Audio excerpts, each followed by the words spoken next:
Well, it's November 19th, it's the afternoon, and that looks like it's going to be the high today, 42 degrees. But there's a wind chill out there. With that wind whipping around, it's giving us a wind chill effect and feels quite a bit colder. But I figure at this point it's not going to get any warmer, so I'm going to do my best to see if we can get that lathe down into the basement today.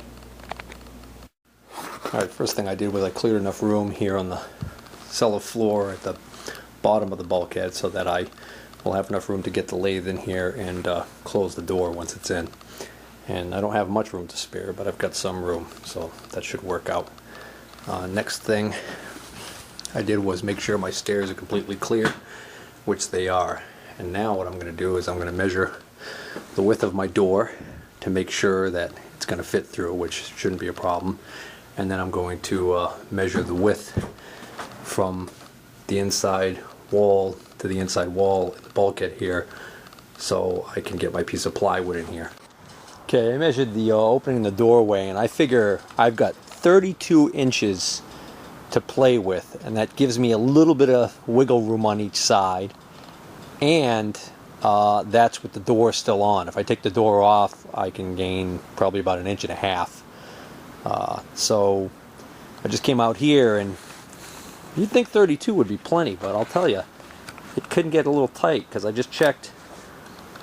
It looks like the widest point is going to be, so far, I think it's going to be the handle there on the wheel, the carriage hand wheel.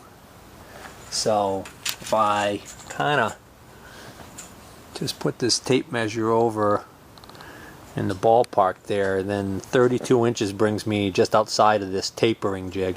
So you get the tapering jig sticking out off the back here and the hand wheel there. I think that's the widest point on the lathe, because the tapering jig certainly is sticking out a little further than anything on the headstock. What about on the front of the headstock? The speed gear change lever, and let's see, the feed lever and the back gear lever, they all look like they're further back from that hand wheel. So if I take the hand wheel off, and the little hand wheel off of the cross slide and the one off the carriage, that's not going to buy me much, because I've got that lever right there sticking out too. I'd have to take that off, but I think I can actually do this without doing any of that. Next step is to make the ramp I'm going to use. So my neighbor had this, looks like it's 3/4 inch or 5/8 texture 111 plywood. Back of it's nice and smooth. Of course the front's got that texture 111 pattern to it. But anyways, once it's supported by the steps, it should work out pretty well. So I'm going to rip this to a width of 44 inches, or just under 44 inches, to fit right down into that stairwell, and then we'll see how it is on length. Alright, let's make a ramp.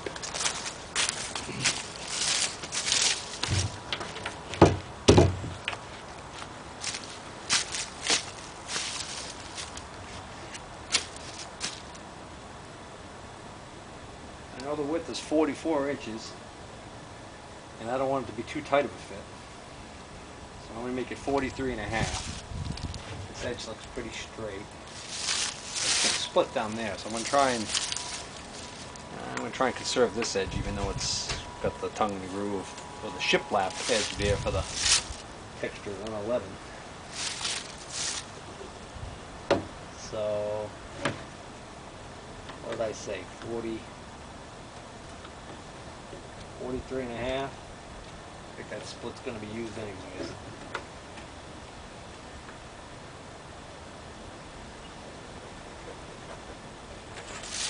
I make a small pencil mark there.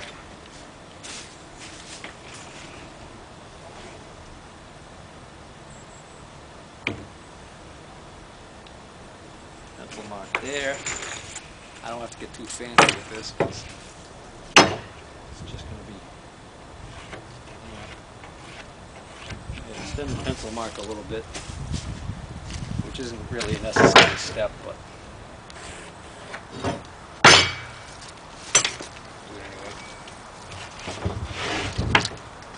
Chalk line.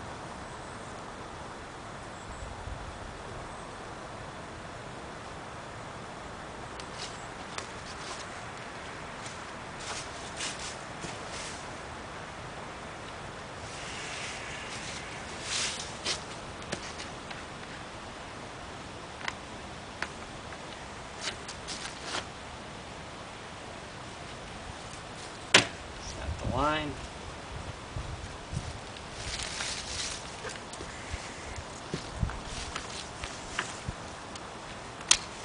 Nice.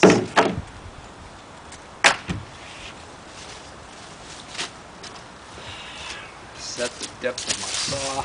I have several circular saws. One of my regular circular saws, which is nice and light to use. It's a Black & Decker, I think. Yeah, it's an older Black & Decker one. That's got a metal cutting blade in it right now.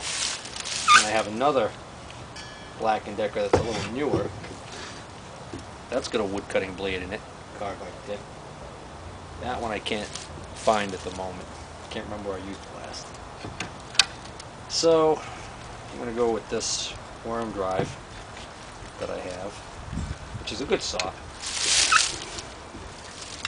Actually, I kind of like this saw for cutting plywood. A little easy to steer it. Not that I'm really too worried about following a line.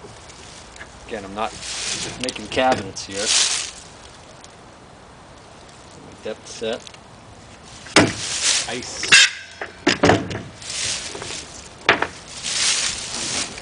Alrighty.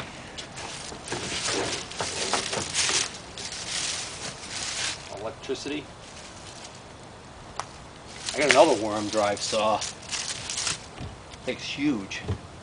Used it when I was building this house. Can't remember who makes that one. I think I still got that one somewhere. That thing's a monster.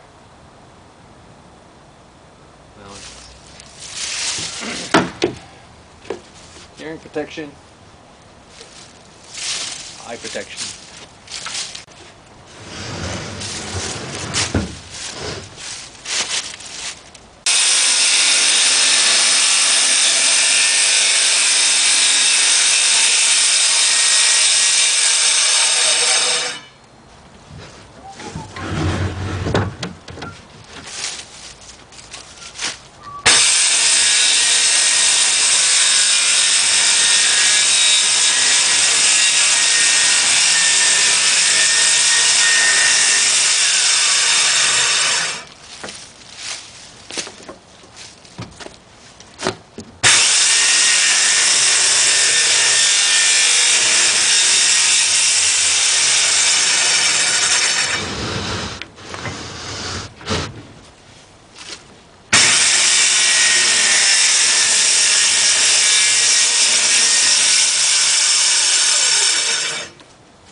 Length is perfect. 8 feet is perfect. So got a nice spot. I could slide this down, and I'll probably have to put another board down there at the very bottom to get it into the actual basement, but for the time being I think I can get started. So Let's see if we can't get Old Yeller fire up.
Alright, step one, move into position number one.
Battery in this camera is dying, but this is the general idea. Get it, I'm gonna move it over to the right a little bit more so it's kind of a straight shot into the bulkhead, then reposition the tractor about where I have the tripod right here and re-rig the lathe so it's hanging from chain falls, so that I'll have a little bit more control over lowering it onto that ramp. It's screwed up again. When I moved the carriage over to this way, I didn't realize that this bracket had popped off. The rod was underneath there, so when I went to lift it up, I just bent this rod. Son of a gun. And the worst part is, I can see that just unscrewed right from there. I could have just taken it off. Because the brakes are shot on Old Yeller, I'm using the rear stabilizers in the down position as brakes, and I'm just dragging them. And they're digging in, and that's what I want. So it'll arrest my forward momentum at some